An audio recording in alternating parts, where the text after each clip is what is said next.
Start it.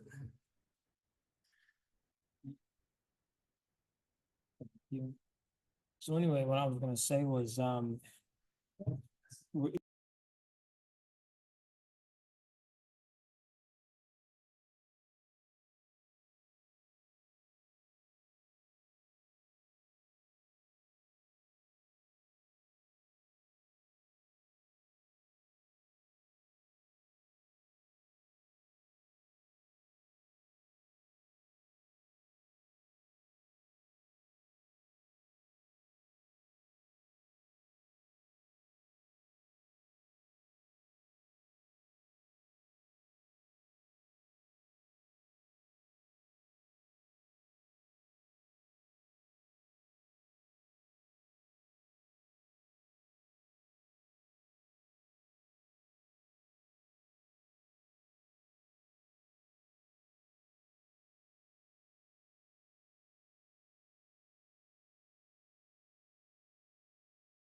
$17.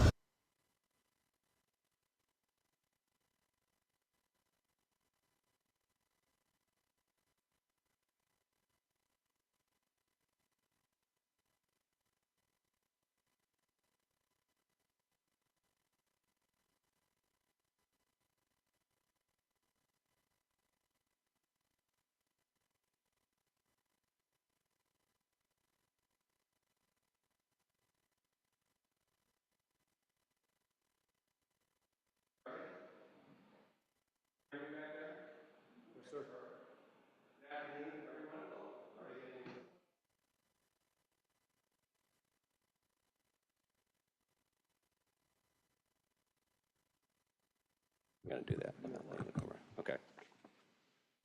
Okay, good afternoon, everyone. I'd like to welcome you to to today's public forum, which is being hosted by the Contra Costa County Hazardous Materials Commission.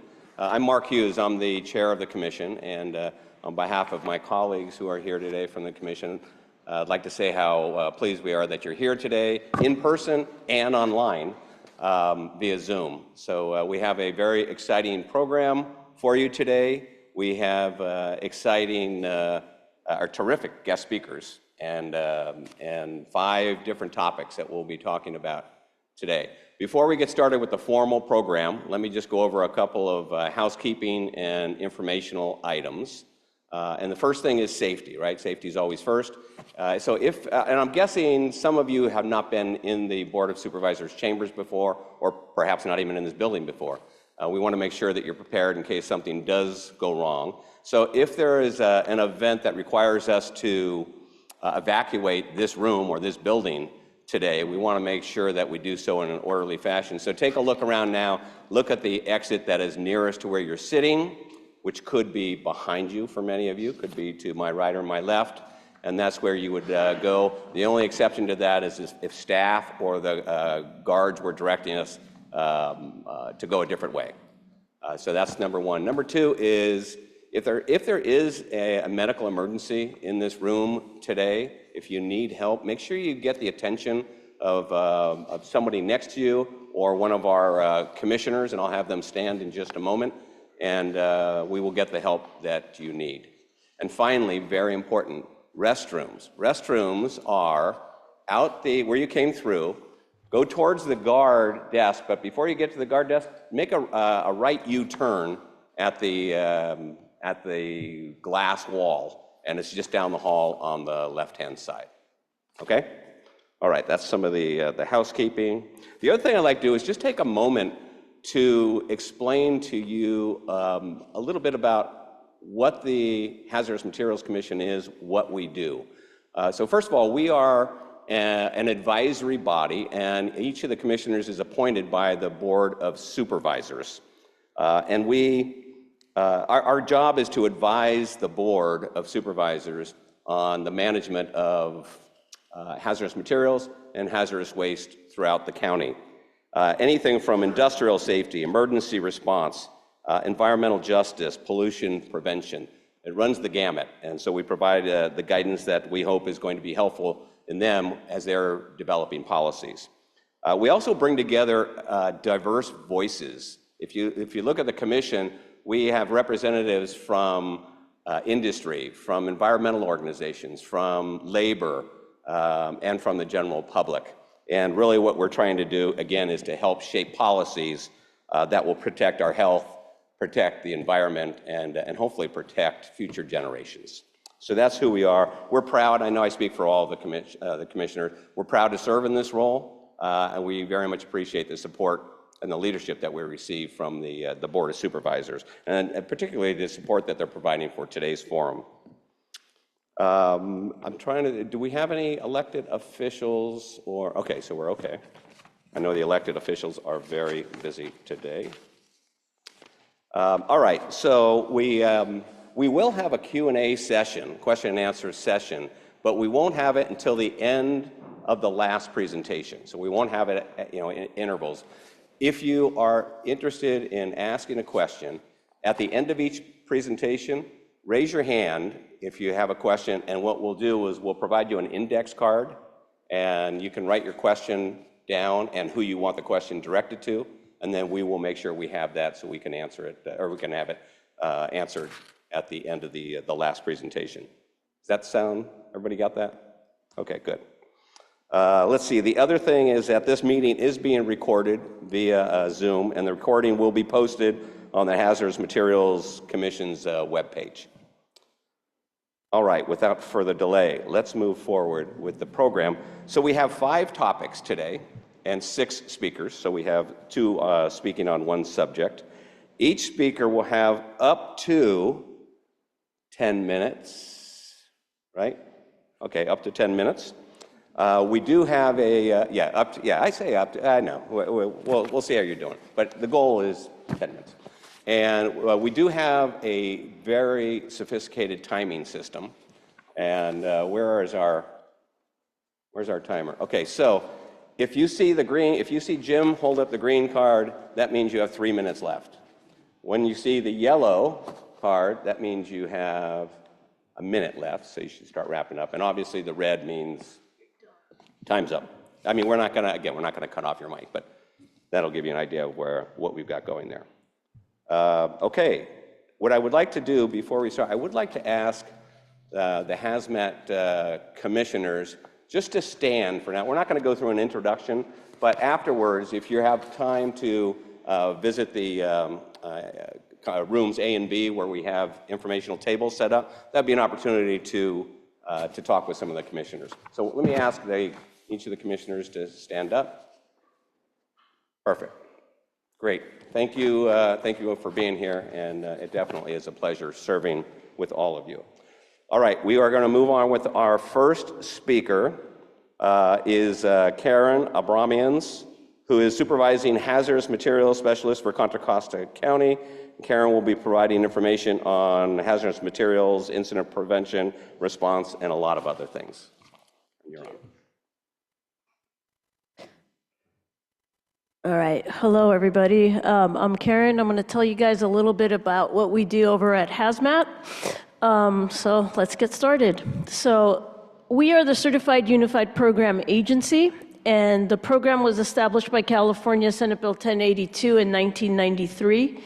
And basically, we're certified by Cal EPA to implement and enforce 6 state hazardous waste and hazardous materials regulatory programs. Cal EPA oversees our program and make sure, basically they are the regulating agency for us to make sure we're doing our job correctly.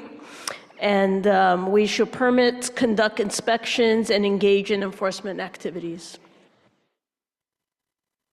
So these are the 6 programs that we regulate. Hazardous waste generator and hazardous waste tiered permitting, hazardous materials response plans and inventories, CalARP, underground storage tanks, above ground storage tanks, and if we're not a fire CUPA, but if we were, we would also do the fire code. And I'll talk a little bit about each of these programs. The makeup of our agency is this: we have 20 specialists and 1 technician.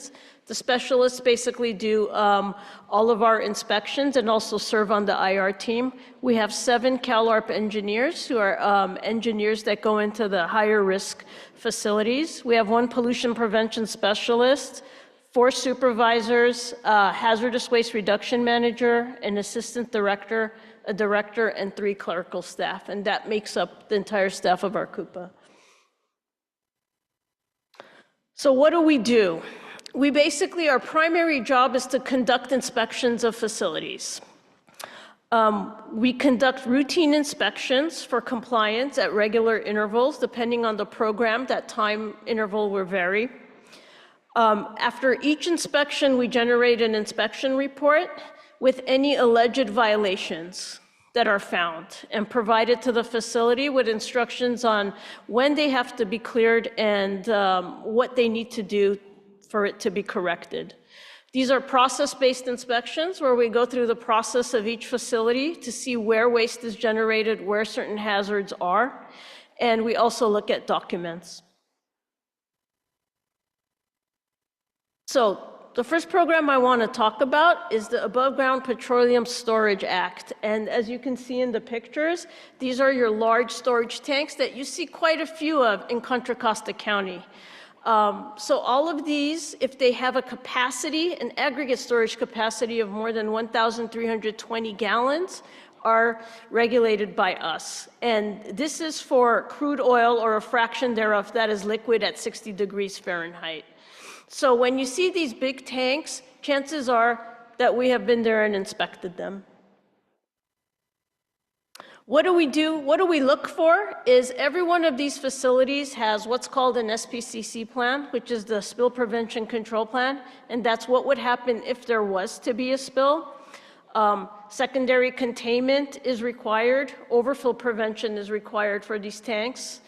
A lot of times, accidents do happen because of overfill. There's also tank integrity testing requirements, inspection requirements that they have to do, and training requirements. And we'll look at all of these during our inspection. Next one I want to talk about is the underground storage tanks and all of your gas stations. I know we don't always think about what goes on there because it's underground, but looking at these pictures, they all have underground storage tanks, and we want to make sure none of these are leaking. So there's requirements for all of these systems to install and maintain leak detection equipment. And it is our job to make sure once a year that these detection systems are working properly. So just for the regular person that hasn't seen it, some of our underground storage tanks can have piping like this all throughout the facility. We got to make sure this piping does not leak. So there's an annual monitoring certification that we witness. So they actually go out, a technician will go out and test all this equipment, and we will make sure that we're there to witness that testing. And if you're going to put in a new gas station, there's also a plan check element. And if you're going to do modification or construction, we will be there to make sure it's done correctly. There's also the CalARP program, and the CalARP program will do the higher risk facilities to prevent releases of higher risk chemicals. Next. The business plan program, every facility is required to give us an inventory of what they have on site. Now, that's for first responders to know what they're responding to, and also the community has a right to know what's out there. So we will have this information along with a site map and an emergency response plan. The HazWaste program looks at the storage of hazardous waste and if it's stored properly. There's different aspects to it. We have over 2,500 permitted facilities, and there are different types of generators, large, small, and very small. And there's also facilities that treat hazardous waste, which have different requirements. We also have household hazardous waste facilities, which we'll have another presentation about shortly. So basically, I just wanted to show you some pictures of what we come across. This is for storage and handling of waste. This is an example of a leaking drum.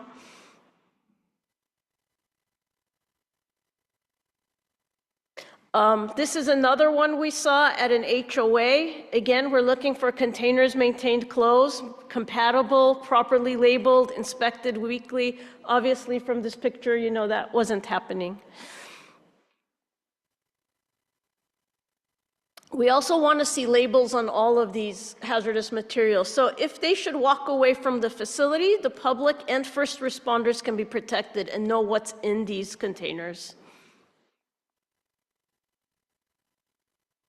One of the most important thing is we don't want you holding on to hazardous waste for too long. So there's laws. It's either 90 days or 180 days, depending on how much you generate. That way we can get it out of the county in a timely manner, and it doesn't sit there and become more dangerous.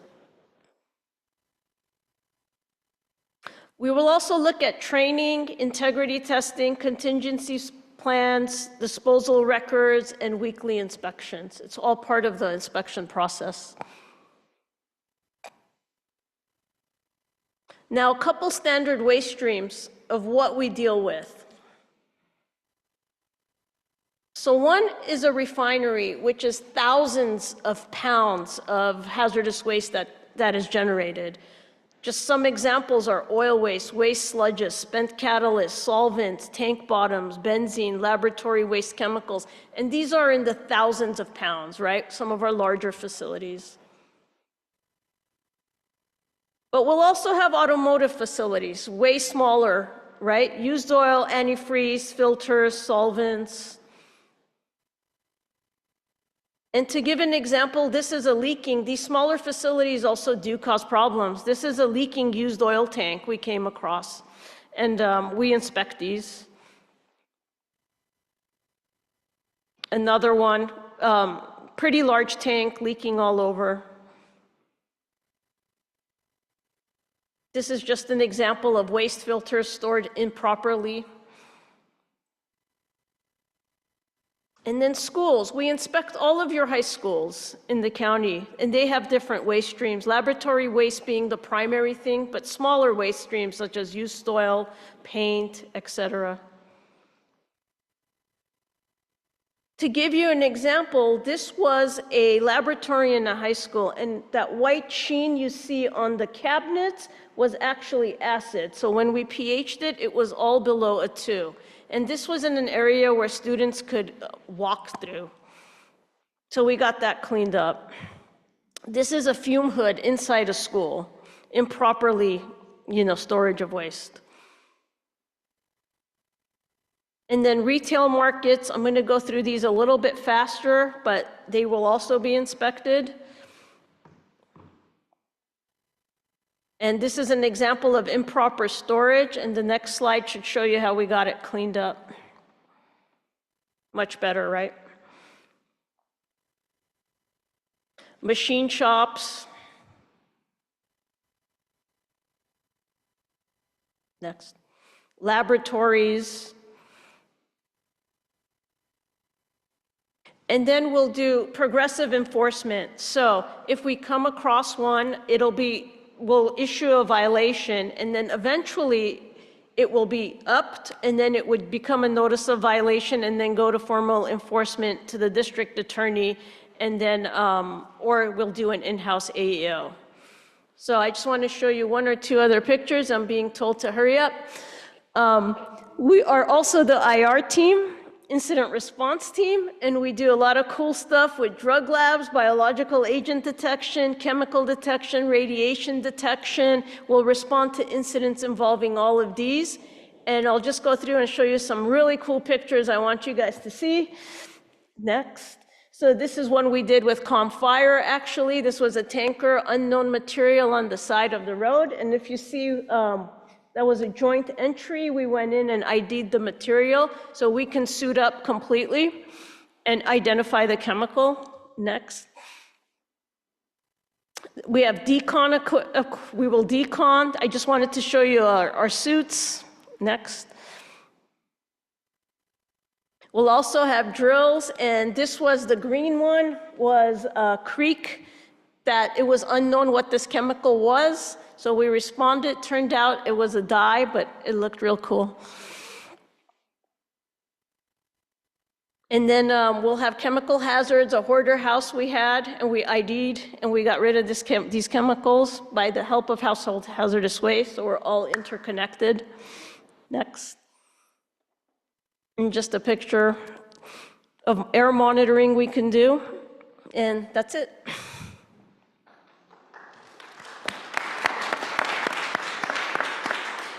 Thank you, Karen. Our next speaker is Cody Clem, who is a fire captain, paramedic, and hazardous materials specialist for the Contra Costa Fire Protection District. Cody's presentation will focus on lithium-ion battery safety and emergencies. Good evening. Thanks for having me. My name is Cody Clem. I'm a captain hazmat specialist with ConFire. Proud to be a founding member of our hazardous materials team, which is a type 1 team here in the county.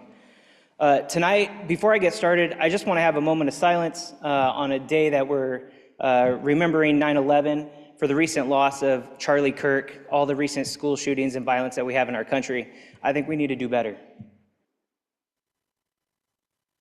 All right, thank you. So lithium-ion battery emergencies. Why are we here talking about this? We're here talking about this because unintended consequences. Lithium-ion batteries and the power that they serve us and the community is a great asset for a growing need of energy. The problem is that when these don't work right, we have major problems, and that's what I'm here to talk about tonight. You can scoop that over. Thanks. So everyday lithium-ion batteries have been around for years, decades even. If you can think back to the old school Nokia little phones, those replaceable batteries, that's all lithium-ion. The problem is that we moved from small lithium-ion batteries to giant megawatt systems, to where now we have Diablo storage, which is a great asset for our county out in Pittsburgh, but that's a 200 megawatt and an 800 megawatt hour system. Those are very large batteries. We see them at everything from scooters, cars, we see them in drills, phones. Keep it going. BESSes, so these are battery energy storage systems. This is a residential wall system that we have on the left, which is a Tesla wall system. There are many companies that make these, Enphase, LG, there's many companies out there. And then the one on the right is actually a large BESS system, battery energy storage system. And that's similar to what we have out in Pittsburgh. With everyday use, we have everyday problems. These are just a few of the incidents that we've had here in Contra Costa County. The one on the far left is a house fire that we had in Walnut Creek. That was started by a vacuum that was left on the charger in the garage. The one in the middle is a double Tesla fire that we had in Hunsaker Canyon last summer. And then the one on the far right, sadly, is a poor outcome of 2 critically injured. It was a father and daughter that passed away in Pittsburgh during an apartment fire.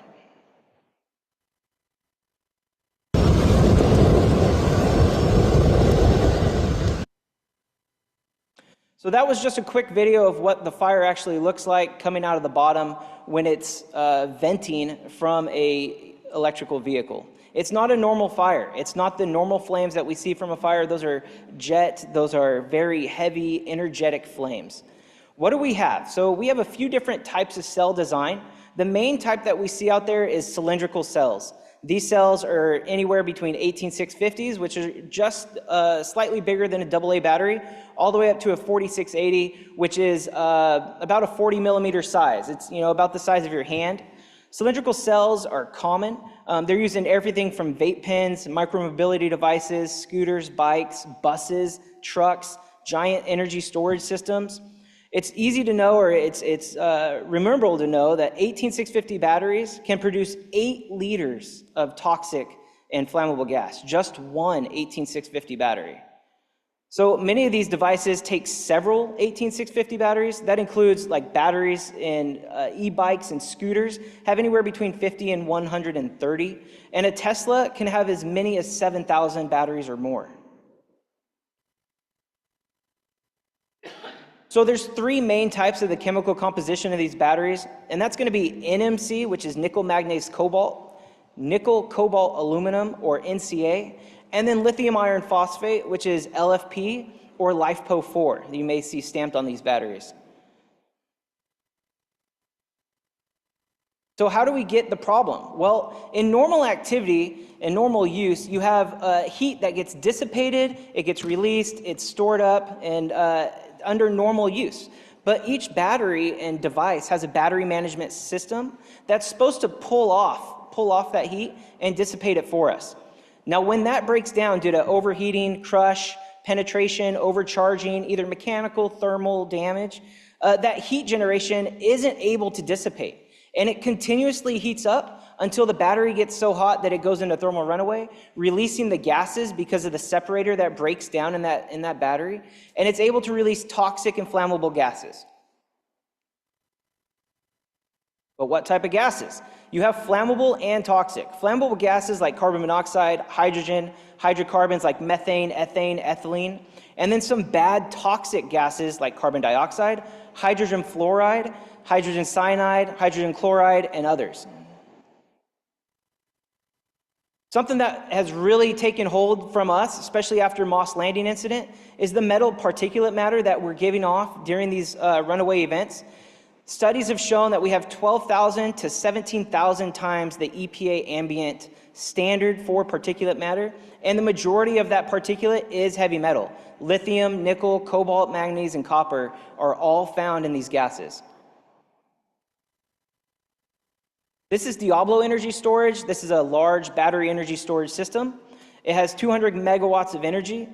A megawatt is 1,000 kilowatts. And if you think of, well, what's 1,000 kilowatts? Well, an average home uses about 1,000 kilowatts a month for all of its power, We have multiple smaller systems throughout the county, including Pittsburgh, where they have them in their schools as well. This is Moss Landing, PG&E and Vistra energy storage facility. This is not the first fire that occurred at this facility. It was, they had other previous incidents in 2021 and 22. This incident alone caused the evacuation of over 1,700 people. EPA was called in for air monitoring and surveillance. Just yesterday, we had meetings with our partners at CWS and County Health and others to talk about our own Diablo facility and to pre-plan right now if anything would ever happen here in Contra Costa. The next few are going to be some videos of what can happen during these thermal runaway events. This was an event that happened on a platform, and I want you to watch just how fast these batteries react. Not only is it a fire in one spot, but once these batteries start activating, the batteries themselves will shoot up after more than 20 feet in distance.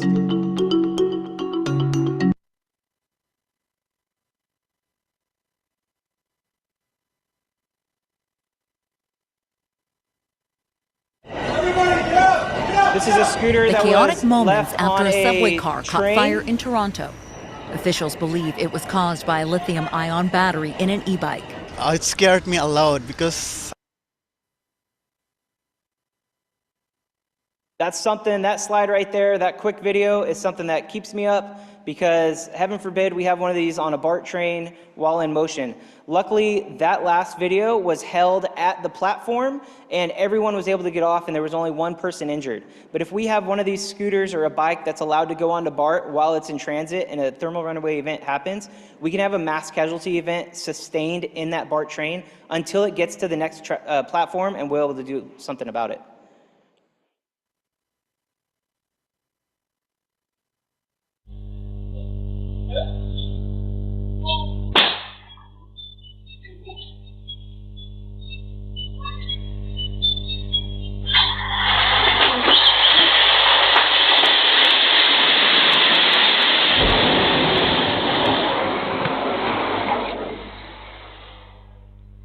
That whole video is 23 seconds and it's not sped up.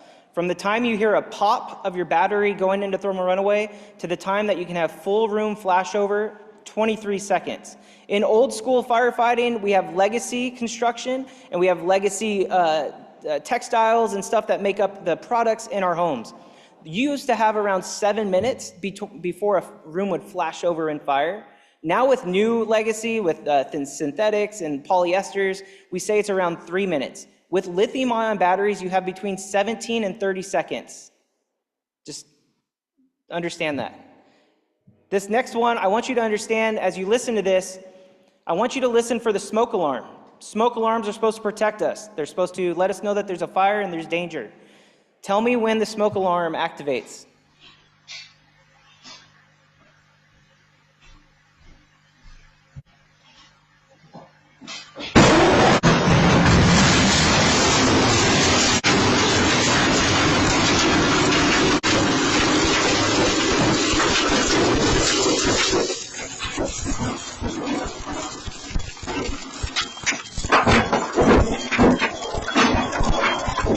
There.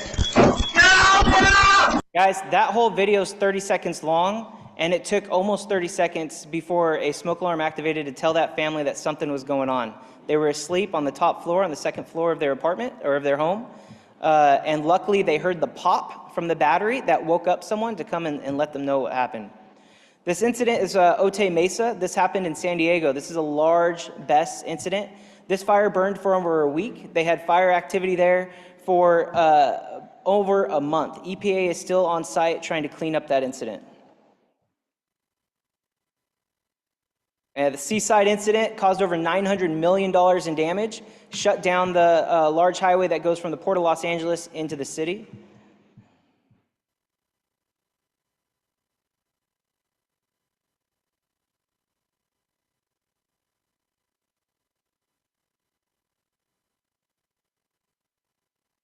And lastly, October is going to be Fire Prevention Month. I want to leave you with the Take Charge battery campaign. This is something that the fire district as well as the NFPA is pushing out for the month of October. And I want you guys to be able to choose certified products, handle with care. I want you to always stay alert for warning signs with your batteries. We need to recycle and recycle properly these devices.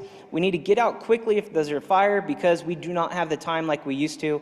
And we need to educate each other and others about battery safety. If you scan the QR or have access to down at the bottom of the page, it's just a nice little printout of everything kind of that I've talked about here and then everything that we want you guys to take home for the Charge Battery Safety Campaign.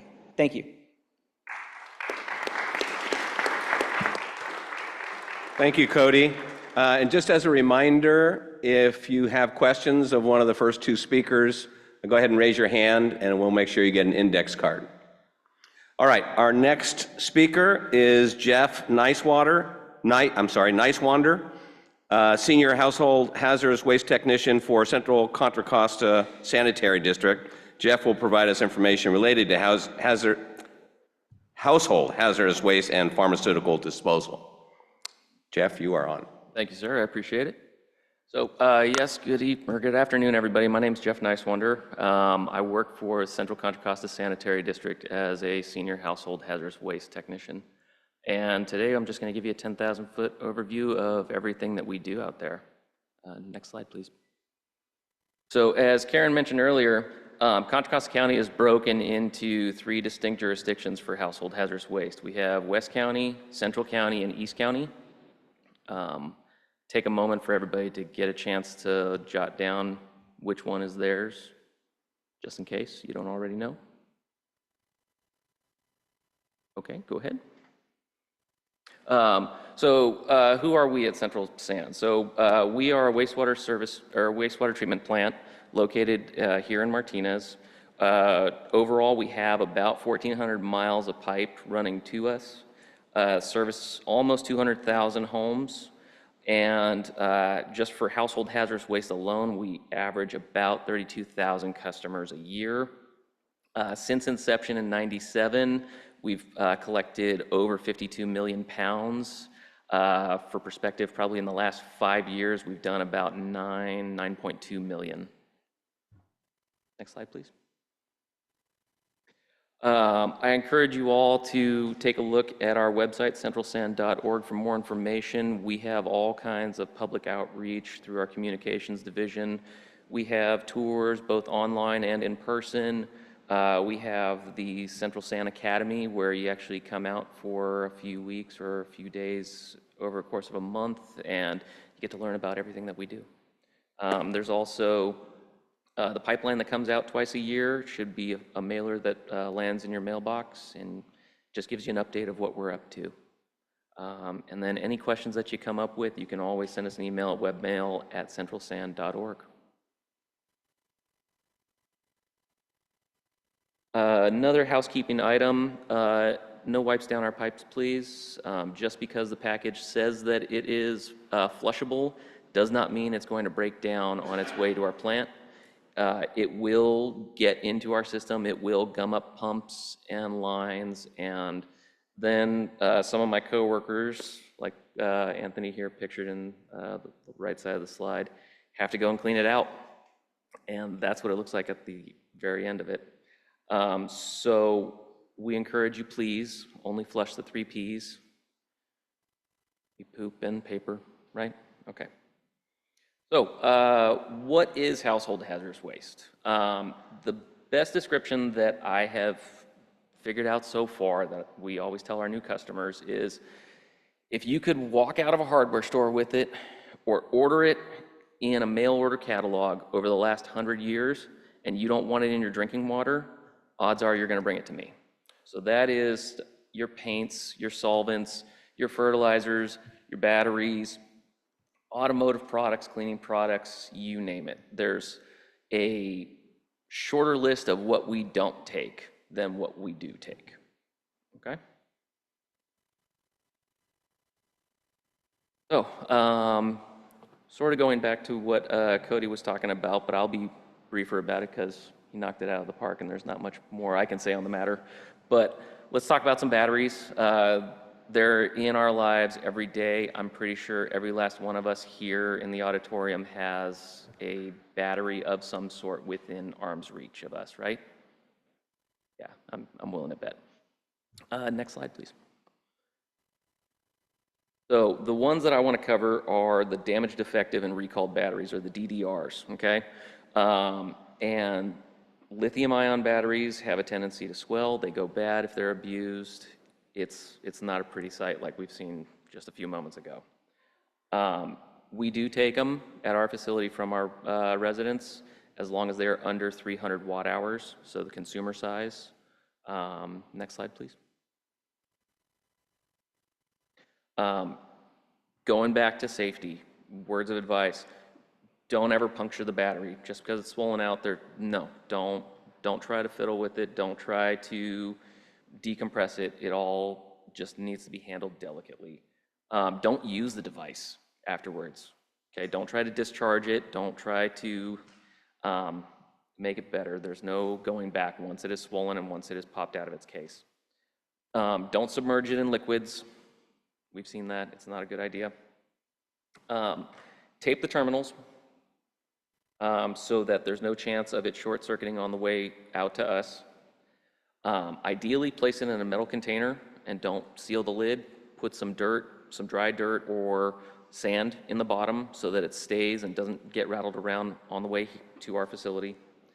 And then just make sure that the container that you have it in isn't going to tip over in transit. So if you can, stick it in the bed of a truck, lash it to a control point or a mounting point, and just make sure it stays upright, okay? And like I mentioned, nothing greater than 300 watt hours. So that usually draws the line at the consumer electronic sizes, none of the traction batteries. There are options out there for disposing of those safely. Feel free to reach out to us. We're more than happy to help you out on this stuff, okay? Pharmaceuticals and sharps. So that is one of the items on the list of things we do not take. However, there are great programs out there now that are statewide stewardship programs. Med Project is one of them, and then Sharps Take Back California is another one. And you can visit their websites. They offer both drop-off and mail order, or I'm sorry, mail-back programs, all for free. It's all covered. You're not going to pay a dime. You just need to provide mailing information if that's the route you want to go, or look up the closest drop-off point. One more item, at our household hazardous waste facility at Central San, we also have our residential recycled water fill station. It is treated water that has come off of our plant. It is safe for use in the gardens and for your landscaping. Residents can stop by and pick up to 300 gallons for free. Come down anytime, just no more than 300 gallons per trip. You do have to have a container that is rated to take liquids. No trash cans, no garbage bags, thank you. We're not gonna let you fill up with that. And if you have any questions, please feel free to visit the website. And here's our contact information in case anybody has any questions. Thank you all.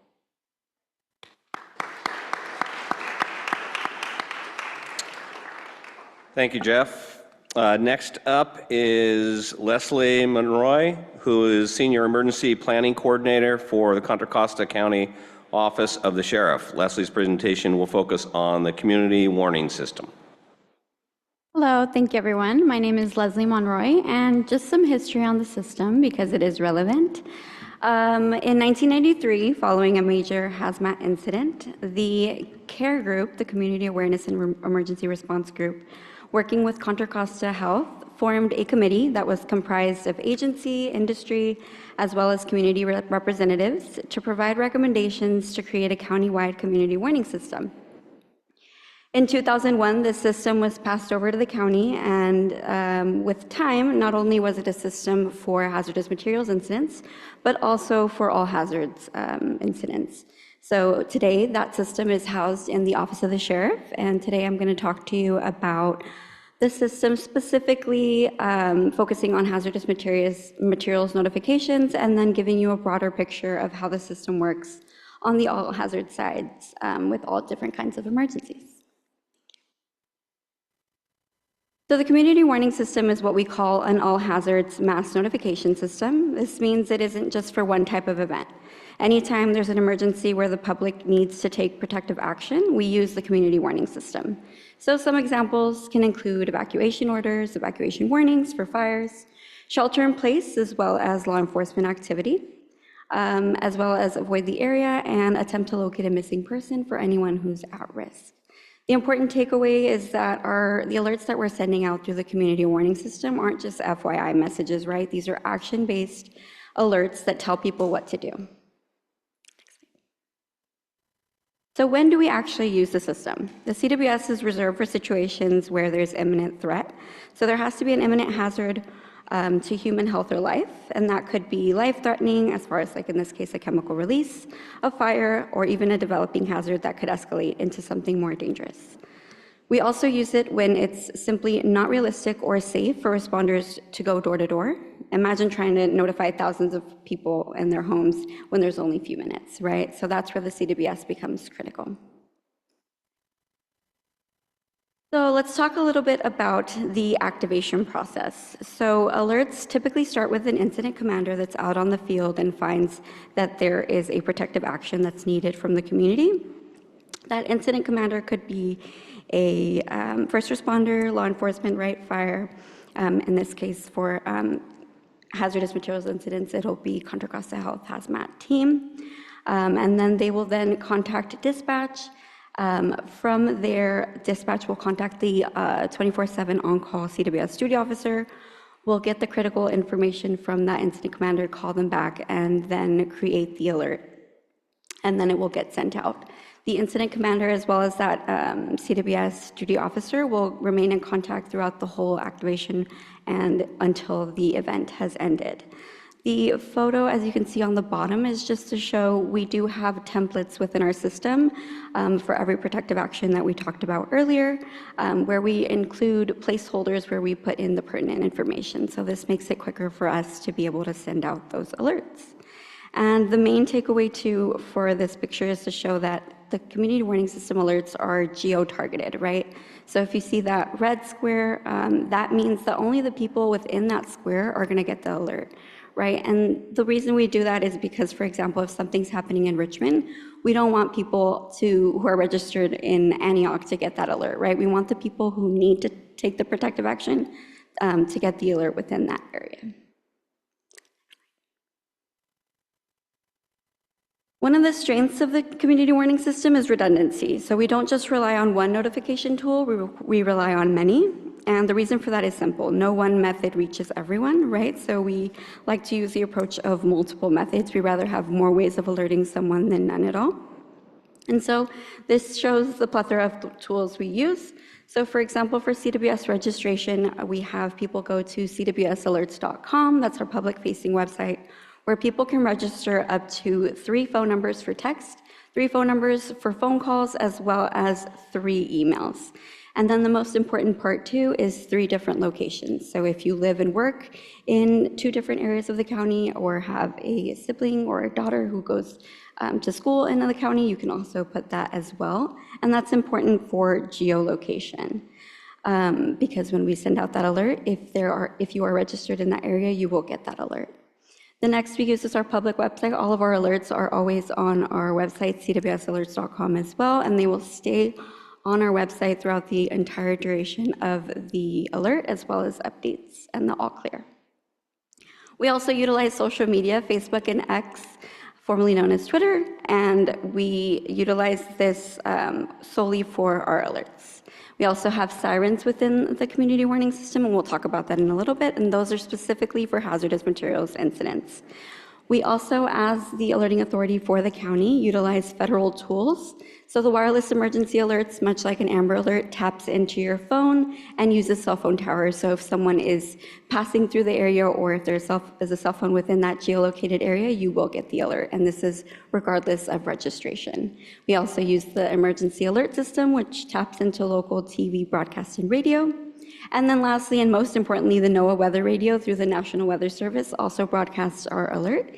And this is important because regardless of power or cell phone use, this will still go out if all power goes down. As I spoke earlier, these are our sirens that we have in the county. We have 43 sirens that are clustered all through these industrial facilities, and these will only sound off with level 3 alerts, and we'll talk about that a little bit later. But anytime these sirens go off, we have taught the community to shelter, shut, and listen. And go ahead for the next slide. The Contra Costa Hazardous Materials Program has a level of notification for hazardous materials incidents. And so the way it works is an incident occurs, which activates the community warning system, and the different notification levels are level 0, which is an internal notification, a level 1 community awareness messaging alert, which is only informational.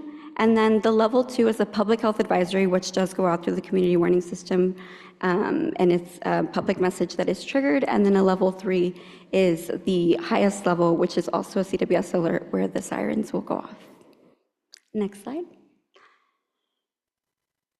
Talking again on the level 1, since it is a community awareness message, there's no protective action or imminent threat, right, that we spoke about earlier. This is a separate platform that has been created for Contra Costa Hazardous Materials Program.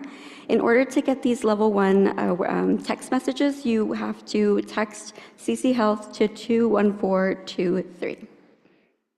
And then to date, we have 690 users that are registered, and Contra Costa Health has employed a lot of outreach strategies in order to get more community to sign up for these alerts. And again, they are informational only. And in order to receive the level 2 and 3 alerts, which do have a protective action, you would sign up by going to cwsalerts.com. Lastly, here's our QR code. If you are not signed up to receive emergency alerts within the county, feel free to scan the QR code or go to cwsalerts.com. Thank you.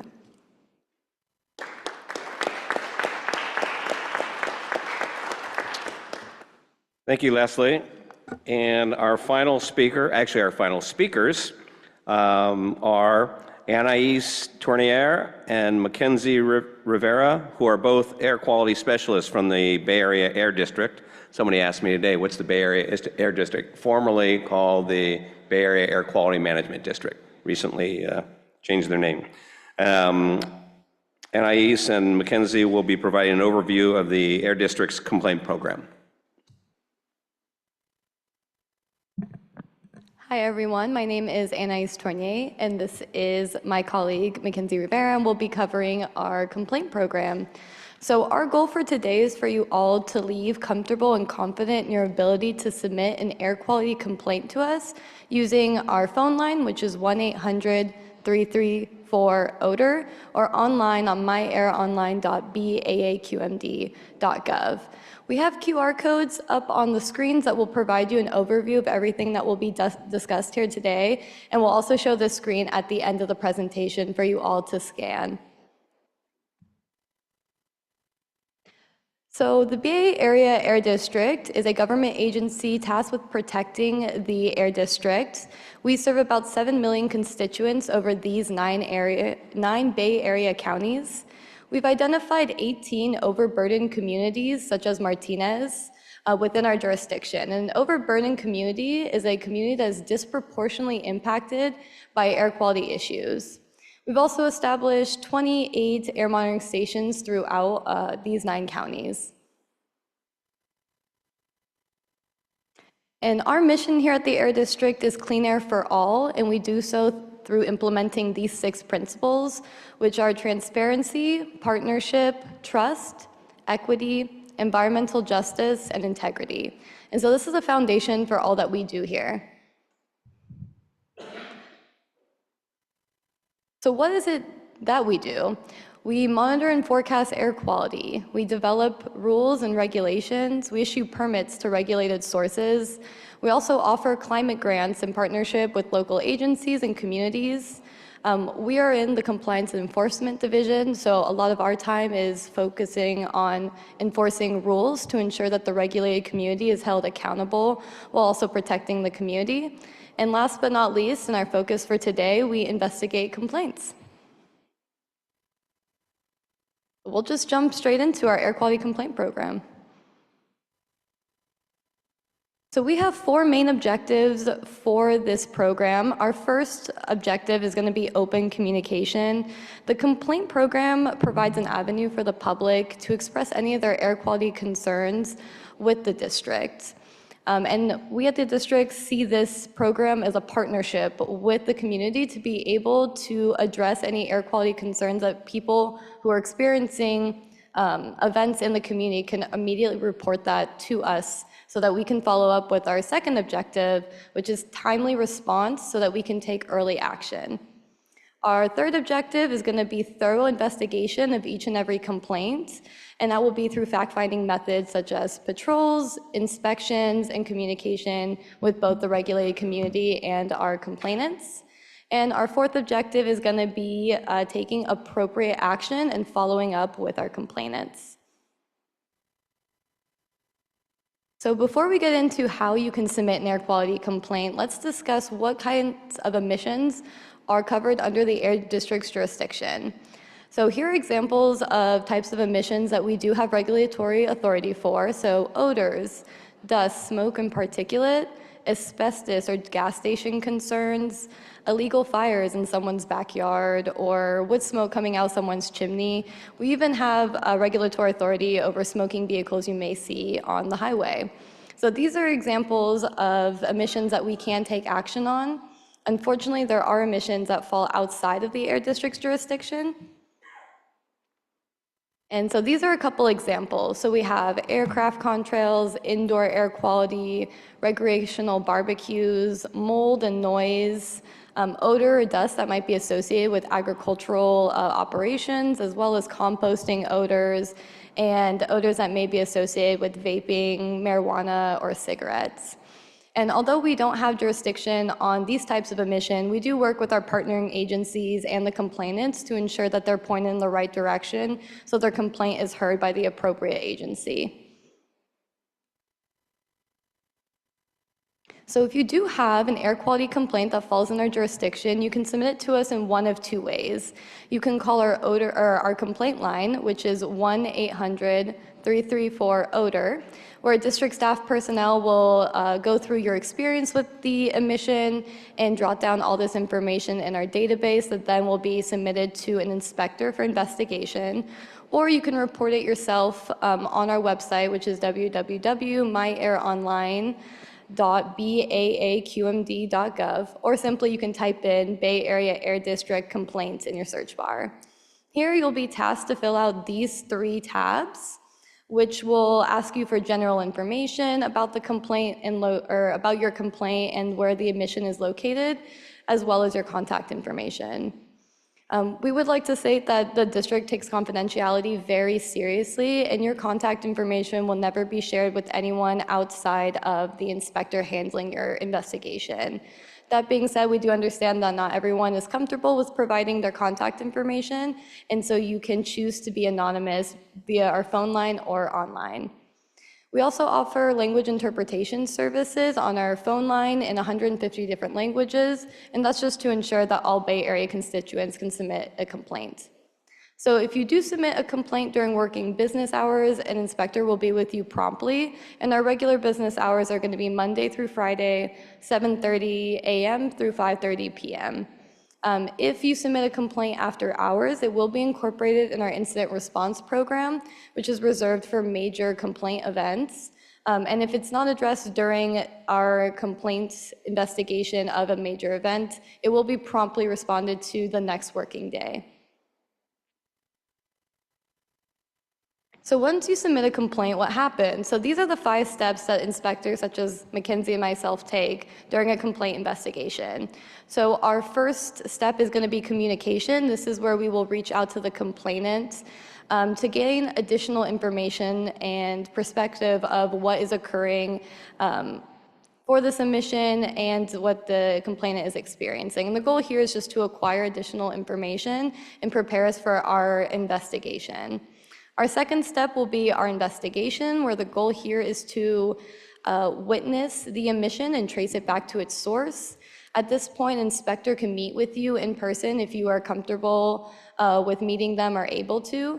And an investigation will also involve patrolling the neighborhood, the locations, the complaint's location, as well as the associated sources that may be alleged in the complaints. At the same time, the inspector will go ahead and be collecting documentation. So this involves photos, statements from the alleged source or the complainant, wind direction, just with the goal in mind to create evidence for any follow-up, such as the complaint report, any potential notices of violation, or just follow up with the complainant. If the inspector is able to witness the emission and trace it back to its source, we'll go to step 4, which is inspection. And the goal here is to conduct a site inspection to ensure that the source is in compliance with our rules and regulation and their permit. And if they do not have a permit, ensure that they do not need one. And our last step is going to be report finding, and this is when the inspector will go ahead and give you a call back and provide all information that they acquired during their investigation. See if you have any additional comments or questions. And the goal over here is really to create a foundation of trust with the complainant through transparency and accountability of the complaint investigation. And there are ways the public can help us in our complaint investigation, and here are some helpful tips.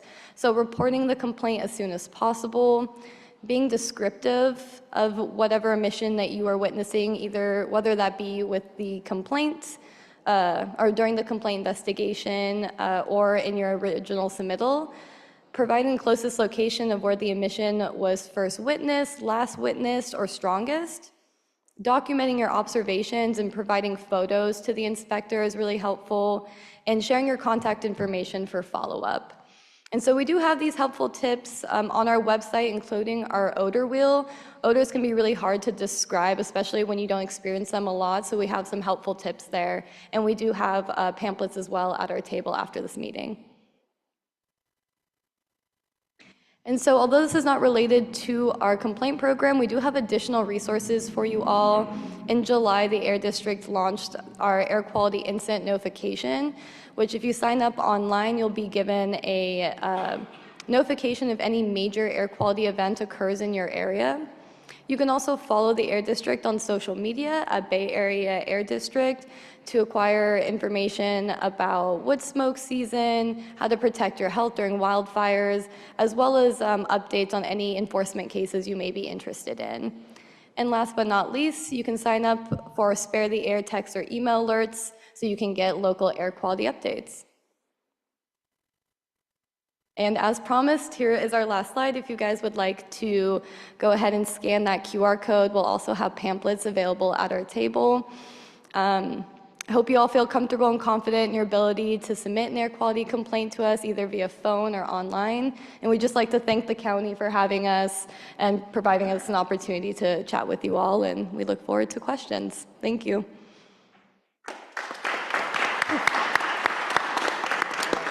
Thank you, Anais and Mackenzie. That brings us to our Q&A session. It's not too late to ask a question or submit a question. Yeah, I see. All right, so submit your question, and I am going to turn it over to my fellow commissioner, Jamin Purcell, and he will facilitate the Q&A session. There we go. Thank you, and thank you for all of our speakers. We have one question right off the bat. Which was, does household hazardous waste take smoke detectors? Could you give us a little information on that? So we do not. The newer ones, I believe, qualify as electronic waste. I'm guessing the questioner is referring to the older ones, which still have a radioactive isotope in them. We encourage folks that swing by to either try to return them to the manufacturer, or there is a vendor out there that will recycle it for them through a mail-back program. Is there a way for them to be able to know the difference of more modern versus the older? Yeah, so on the back of the older ones, it will actually spell out the Nuclear Regulatory Commission code that says, NRC, I forget the citation, but this product contains, 0.04 microcuries of americium-241, and it'll be spelled out. The newer ones are called photoelectric, and it's usually designated by a boldface P with a box around it, usually in the upper right-hand corner on the back of the smoke detector. As far as I know, those are electronic waste. I haven't seen anything that says otherwise. Okay? Thank you. Our next question is, in order to improve and increase household recycling, is there any way the county can increase neighborhood pickup programs for household hazardous waste? That's a great question. I think the short answer is always yes. There's always the room for improvement. I don't have a great answer right now. If I could get the contact information for the questioner, I'd be happy to reach out to him, though. How about we have them meet you at our tabling a little later and be able to pass that along. Perfect. So our next question is regarding the Coupa presentation. And this is, this says, who initially educates facilities about proper storage of hazardous materials? So it's the facility's responsibility to do that. We will provide assistance if they ask us, and our inspectors will always provide assistance, but it's ultimately the facility's responsibility to do that. Okay. Our next question is, can you address light bulb safety and what risks they may pose?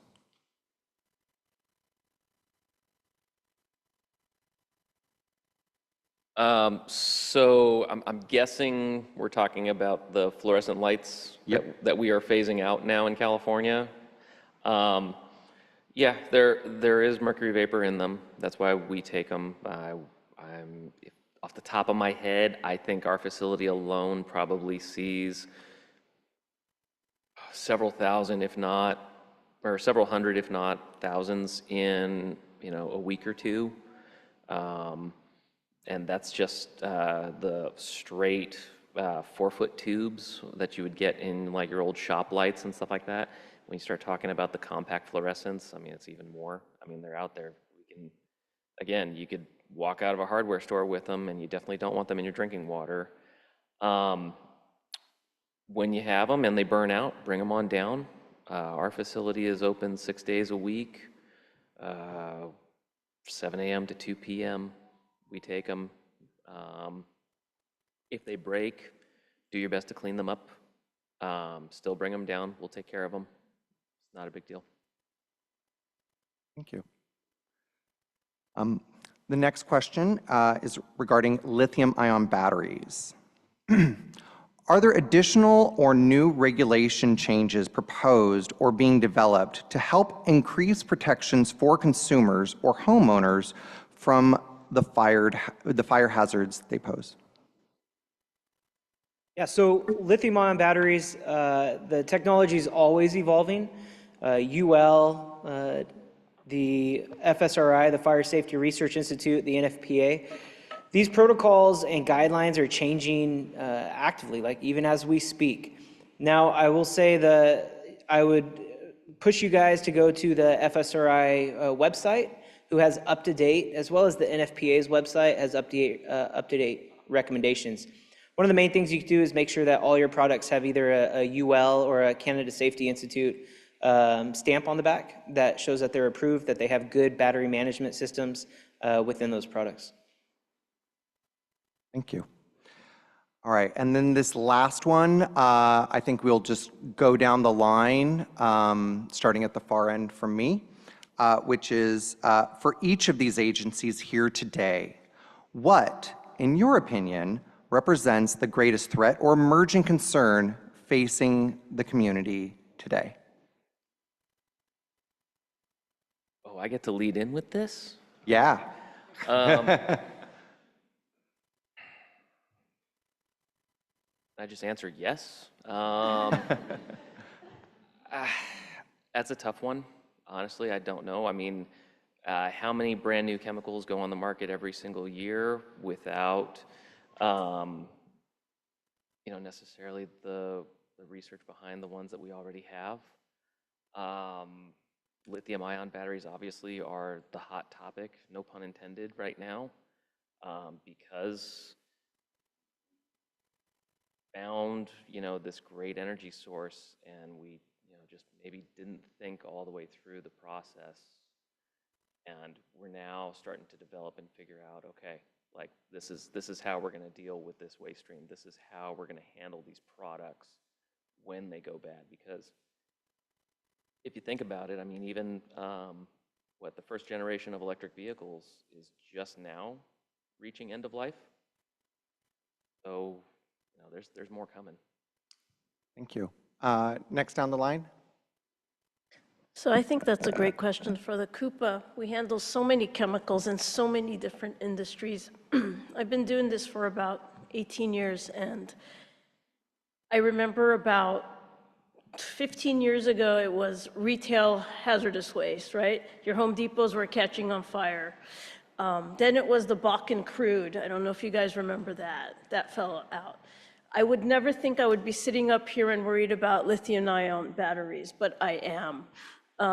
Now we have renewable energy coming. So every day it's changing, and it's going to be something new. So always there's going to be something emerging for the Coupa. Thank you.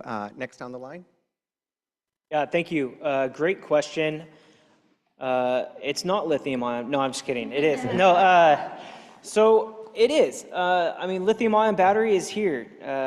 I love what Karen was saying, is that it's evolved over the course of our careers. In the fire service especially, it was lightweight truss roofs. It was synthetics in our furniture. It's now lithium ion batteries. And it's more than that. I mean, I just took a class last week on illegal Chinese pesticides that are in grows all over the county, all over the state. That's going to be an emerging threat for us. And then also, it's not just lithium-ion batteried cars anymore. There was an incident in LA just last month with a hydrogen vehicle. Hydrogen we're going to see as a fuel source coming up, and that's going to make a big boom too. All this renewable energy is really great, and 99.9% of the time, it works well for us, and that's what we want, right?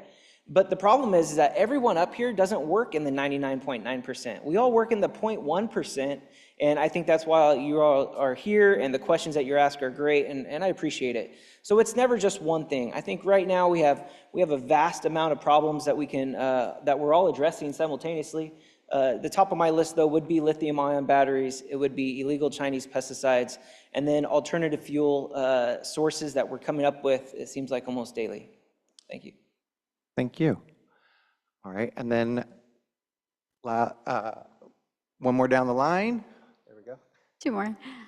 Two more, sorry. Yeah, it's okay. The community warning system doesn't work with these chemicals specifically, but I would say yesterday, as Cody mentioned, we did have a meeting with them about these farms that are in the county, just to have preset templates within our system that we can have created, ready to go, where if something does happen within such big of an area, we can send something faster. But I would say, just off the top of my head right now, lithium-ion batteries as well. Thank you. And then for the last two. Yeah, this is a great question. We cover 9 counties, and so it's hard for us to address what the biggest threat is, considering that each community is going to have a threat that's important to them. And within our agency, we focus on identifying these overburdened communities and seeing what their threats are and addressing those. So, we focus, a lot of our time is in the refinery group or major facilities. So we focus on that, just myself and Kinsey. But someone in San Jose as an inspector, their biggest or their community may feel as if there are different types of threats that are being addressed. So it really varies amongst our work, and it depends on the community and their needs. Thank you. We actually had one more question, which was submitted online, and it's regarding our hazardous materials notification dashboard. Could you explain why the hazardous materials notification dashboard that lists level 0 through level 3 events has more detail than the alerts we receive? The alerts will say level 1 was reported by Chevron, and the dashboard will actually say flaring or fire. Is there something that can be done to sync these two information alert systems? I will take that question. So we set up the two systems. They're actually two complete different systems. We have a dashboard that pulls information from the community warning system, and it's looking at data that has been submitted from a facility. So it pulls exact data in a way to then parse it out into a form that the public can see. Now there's also the next system that we did having to do with the community awareness messaging. Now that is a community warning system text that actually gets transmitted to a device when you sign up, like Leslie said, about 690 registered users right now. Now, we are looking at possibilities to expand it to be able to pull in more information that was submitted, let's say, by a facility, to allow us to grab it and then push it out. But originally when we set it up, it was not a function that was supported in the community warning system because of the way that the system is designed. And that's why we wanted to be able to provide a little bit more information by the dashboard to allow people to see a little bit more data associated with each of those events. But we do understand that it would be a lot easier if, for example, you knew that it was a fire versus a flaring event. So we are looking at that as an option. I will also go back to the community warning system and ask if anything has changed to see if it is possible today. So thank you for that question. Thank you. Well, that wraps up all of our questions that we had submitted. Take it away, Mark. But another round of applause for our presenters today. So as a reminder, each of the presenters will have a table, or they have a table set up in rooms A and B, which are just out the doors that you came in, straight ahead past the guard station. They'll be there. They have some informational materials that they can share, and it's another opportunity for you to talk with them and perhaps answer or ask some additional questions. The Hazardous Materials Commission will certainly be discussing and doing a debrief on this forum at one of our next meetings, and talking about things like, lessons learned, what could we do, what worked best, what didn't work as well, and we would really love your feedback. And so if you have an opportunity today, if you're going to be able to visit rooms A and B, talk to us then, provide the information then, and if not, I'm looking at Adam and Brianna. Can they provide that on our webpage? Is there a feedback? Is there a question? What would be best? Let me give that to you.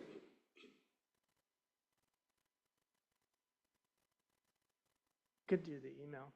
Adam, your picture is up here. You're very important, so you have to. We could take feedback by email. If you look at the contact information for the commission, I believe my contact information is on there.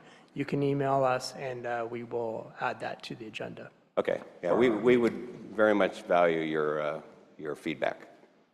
Okay, finally, on behalf of the hazardous, I'm getting the red card here. On behalf of the Hazardous Materials Commission and our very capable staff, I would like to thank you again for joining us today. We hope you enjoyed the forum. Enjoy the rest of your evening, and please get home safely. Thank you all very much.